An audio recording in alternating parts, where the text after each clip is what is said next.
So far, we've considered the labor market competitive. By competitive, I mean that there's many buyers and sellers. So there's many firms and many workers who are willing to transact with each other. Now, this is a good model to help us understand supply and demand dynamics, and it can provide us with some really great insights about how labor markets actually function in practice. But like all models, it's not perfectly accurate. So now we're going to remove two of the major assumptions of competitive labor markets. And we're going to do that through looking at internal labor markets, or labor markets that are going on within a firm.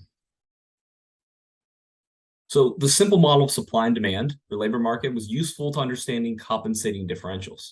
So remember, these are differences in skill acquisition, maybe jobs that are unsafe or dirty, jobs with different levels of responsibility, to explain wage fluctuations within a profession. Now, this model worked quite well to help us understand these phenomena. The first assumption that we included in our competitive labor markets that we're going to relax in this chapter is the idea that workers are indifferent between different firms when they're offered the same wage. And that on the other side, firms don't care which employees they get.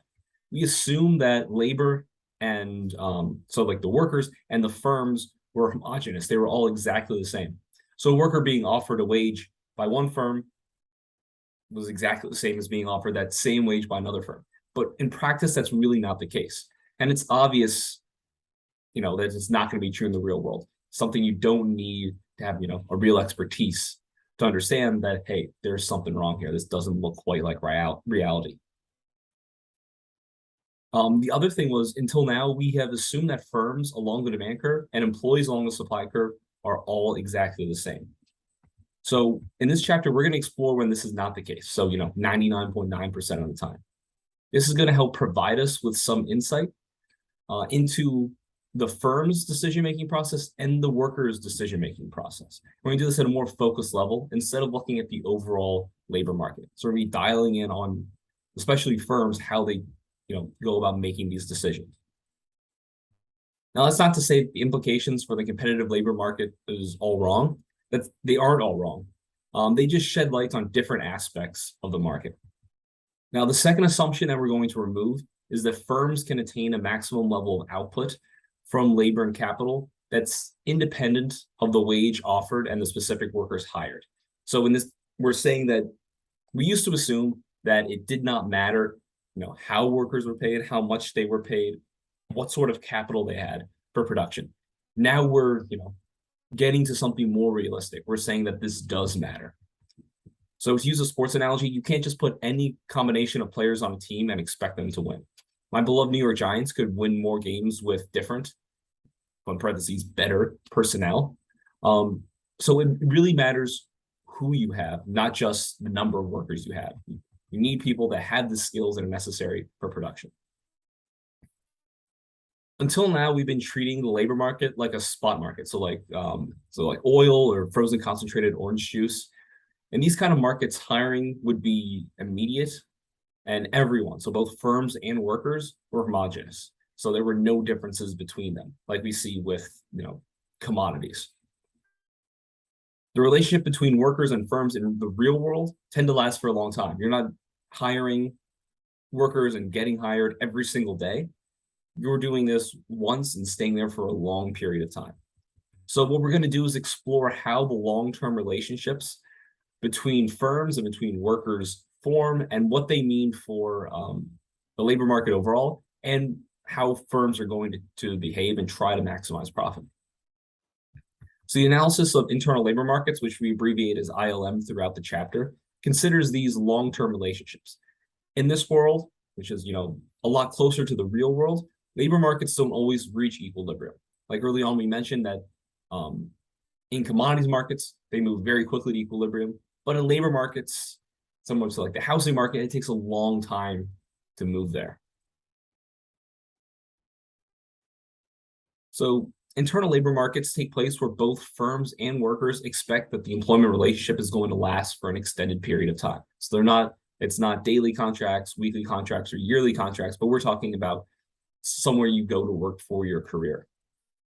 So again, this isn't like summer jobs for college students, but these are permanent career positions where you're expected to stay for a long time. Both parties expect that, both the firm and the employee.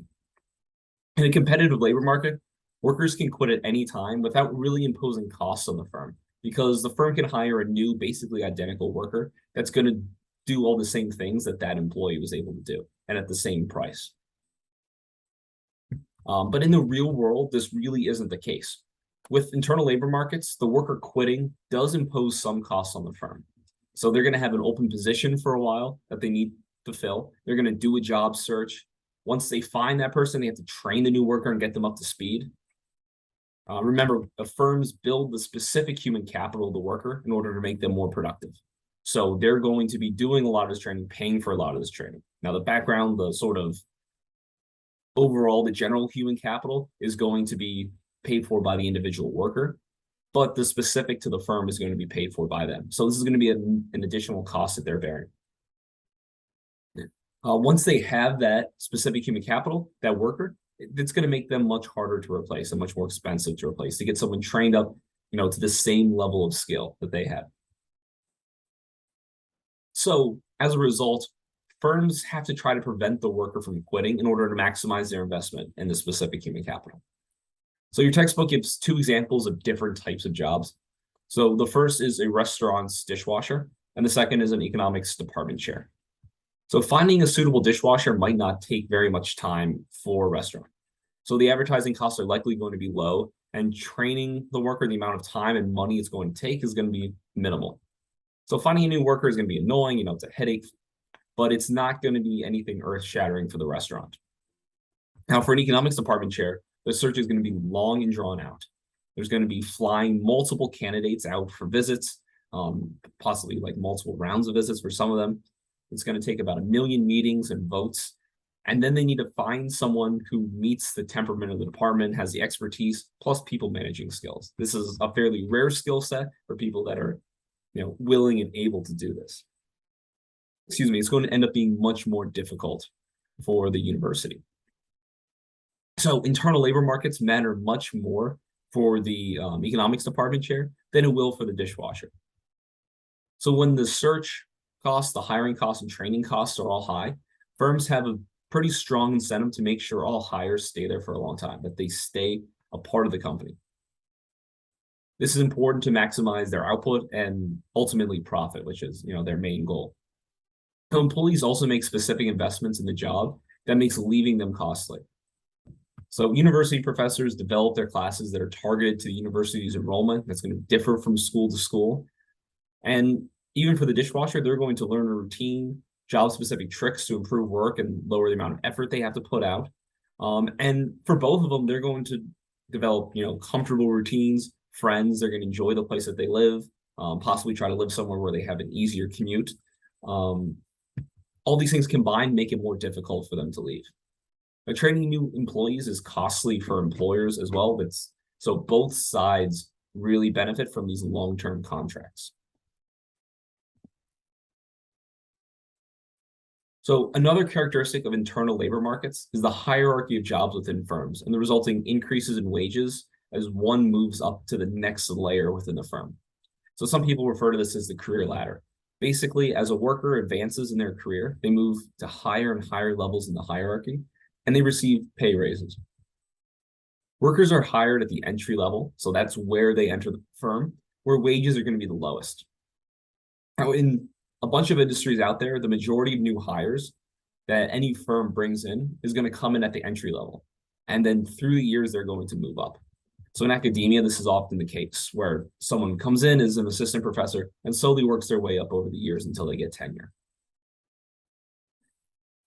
It's not true for all industries. In some industries, it's going to be more common to hire mid-level workers from other firms rather than just promoting from within at the entry level. Now, another characteristic of internal labor markets is the wage structure as one moves through the hierarchy. Wages within a firm tend to be tied to the point on the hierarchy. And this is done in a rigid way. So there's not a lot of wiggle room up and down for individual workers. So basically, it's promotions that determines the bulk of an employee's wages, rather than negotiations with management. So workers with more responsibility, as they move up that ladder and get more and more responsibility, they tend to earn more than those with less responsibility. So as you move up through the hierarchy, through that career ladder, they're going to be rewarded with higher pay. So you can think of it as a compensating differential because there's a higher level of responsibility. And two, your textbook mentions it's a way to ensure that managers have status over the workers they supervise. Think of the scene in The Office where Daryl's asking for a raise, and Michael Scott says, that's crazy. That's more than I make. Shows him his paycheck, and then Daryl and pretty much everyone else makes fun of Michael all day. So there's a little bit to say for the importance of status there. So we're going to explore this a little bit more in the next chapter, but compensation, wages, and benefits tend to be back-ended through a worker's career. Basically, what's going to happen is that they're going to be paid less than their value to the firm early on, but then more than their value to the firm later in their career. This is done to encourage them to put forth effort and to stay with the firm throughout their career. All right, so here we can see visually how ILM works in practice when it comes to these wage increases through a worker's career. Now, on this graph here, the dotted lines are going to show the average wage for workers that enter the firm that year. Each of them starts pretty low and then increases over the following years. From year to year, the average wage of a cohort is going to be less volatile than the average wage for new hires. The reason this is going to happen is because new hires are exposed to the forces of the labor market. And that's going to have a strong impact on their wages, much stronger than workers within the firm. Workers within the firm are going to be protected largely from market forces because in this case, fewer outside hires are competing for their jobs. So when they're hiring these new workers at the entry level, they're competing against all the other firms trying to bring in entry level workers. So you're going to have a much stronger impact from market fluctuations, from what's going on in the labor market and in the overall country's economy, versus the ones that are already in the firm. Because they're isolated, they're not getting this competition from outside workers, from these potential new hires. They're going to basically just keep going up that rung. The reason we see a dip, I'll note for the new hires in the late 70s, early 80s, is the high level of inflation, and then the double dip recession we saw in the early 80s, in like 80 and 81, and then in 82. That poor labor market and inflation pushed wages lower for the new hires. And cohorts within the firm saw much smaller decreases during that time because of the ILM. So the new hires had fairly significant drops compared to the ones that were already working in the firm for some time.